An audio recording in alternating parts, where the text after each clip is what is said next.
Hi guys, we are now at Changi Boardwalk with Kendrick Lance and cameraman Fazri Adam. We're going to be playing some beating and some ajing. Now it's peak high tide about 4:20, so slowing of bites, but we're going to hope to catch a lot. Okay, Anika, on. On what? Oh, plastic bag. Is it? Yeah, it's a plastic bag. No, it's not. Can you see the rainbow? Kau ambil video nak? Yeah.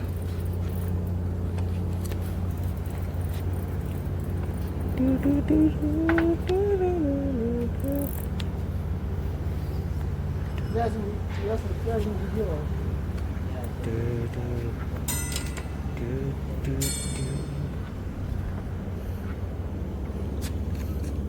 I'm on Tangle. Why are you videoing this?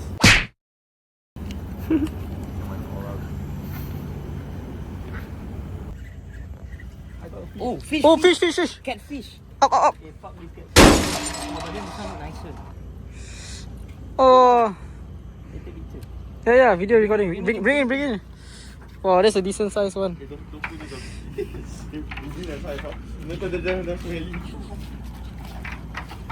Kapal. Mana kena use my kapal, I'm sorry. Selfish bastard. Good. On. No, I'm a sniper. Huh? No. Oh my gosh, it's fighting.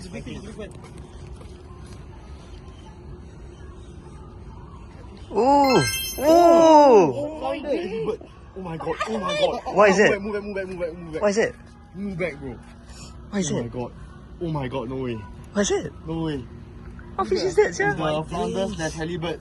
Oh my. Faster. Oh shit. Oh my god. Okay, put on video, picture. Yeah, this shit. Lance, take picture, Lance. Is it? Wait, I need to put down my rod.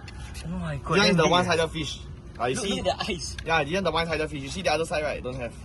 The fuck? It's like a flat-bellied fish. Wait, Put down. You see here? Wow. Oh, he's fighting, guys. He's fighting. Hey, see my line fast. Okay, now you're good. Fast, go under here. Then put it on. Hey. Oh, pump it. Faster, pump more. Pumping. Oh, big sir. Oh, what the fuck? Sicklefish. Oh, bring it up. Hey, fast. Hey, up. Take it. Up. Wow, Sicklefish. Water Okay, sicklefish, bro. put it down. Hey, you need.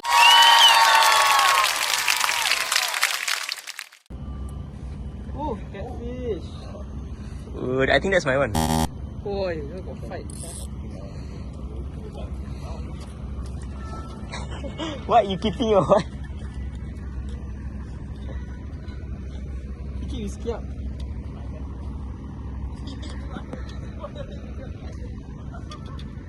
Second catfish. Very nice. Bahaya pula dia. Oh, that one long juga. Wait. Wow. You come on this side again with your light. Pump it. Oh, biggie sia. Walao. Oh shit. He's a monster, bro. I can't see anything going on. Fucking heavy eh. Sangkut not? It's not sangkut. Oh, now it's sangkut. No. No, now it's sangkut. Got vibration and then. Oh, just now got vibration. I thought we were going